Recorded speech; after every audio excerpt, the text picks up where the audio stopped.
بسم اللہ الرحمن الرحیم۔ السلام علیکم دوستو، آج ایک خبر جنگل کی آگ کی طرح ہر طرف پھیل گئی ہے کہ سپریم کورٹ نے یوٹیوب کو پاکستان میں بند کرنے کا عندیہ دے دیا ہے۔ یہ خبر چھوٹے بڑے درمیانے یوٹیوبرز پر بجلی بن کر گری ہے۔ کوئی کہہ رہا ہے بڑی محنت اور مشکل سے اپنا چینل بنا کر رزق کمانے کا بندوبست کیا تھا، اب اگر یہ بند ہو گئی تو ساری محنت پر پانی پھر جائے گا۔ کوئی شکوہ کر رہا ہے کہ بڑی مشکل سے یوٹیوب کے ذریعے مفت میں سافٹ ویئر ڈیولپمنٹ سیکھ رہا تھا، کوئی ہنر سیکھ کر اپنا کریئر بنانے کا سوچ رہا تھا۔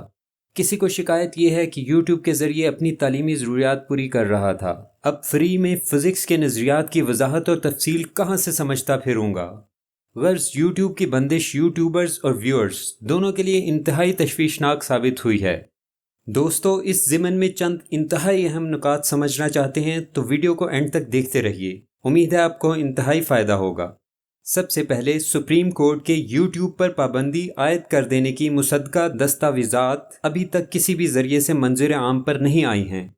اگر سپریم کورٹ نے کسی اور کیس کی سماعت کے دوران یہ ریمارکس دیے ہیں کہ یوٹیوب پر تو پابندی لگا دینی چاہیے، تو اس کا یہ مطلب ہرگز نہیں کہ سپریم کورٹ نے فیصلہ سنا دیا ہے کہ یوٹیوب پر پابندی فوراً لگا دی جائے گی۔ پھر یہ کہ بہت سارے فنکار، کھلاڑی، ڈاکٹرز، پروفیسرز اور غریب عوام یوٹیوب کے ذریعے بے پناہ محنت کر اچھی خاصی روزی کما رہے ہیں۔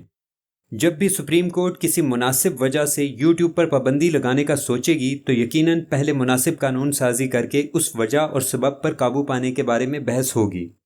اب کرونا جیسی ہولناک وبا میں یوٹیوب نے طلباء کے تعلیمی ضروریات کو جس احسن انداز میں پورا کیا ہے اور اب بھی کر رہی ہے، یہ مستقبل میں بھی بہت کارآمد ثابت ہو سکتی ہے۔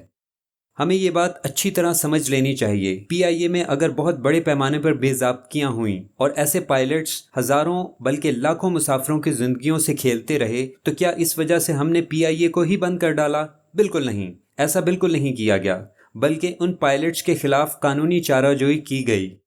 پیاری یوٹیوبرز فیملی، آپ بالکل پرسکون اور مطمئن رہ کر اپنا مثبت اور تعمیری کام کرتے رہیے اور ساتھ ساتھ منفی اور قابل مذمت کام کو رپورٹ کرتے رہیے۔ ہمارا توکل ہے کہ رزق دینے والی ذات اللہ پاک کی ہے اور وہ ہر حال میں ہمارے حصے کا رزق ہمیں دے کر رہے گا، اس لیے گھبرانے کی کوئی بات نہیں، اپنا کام جاری رکھیے۔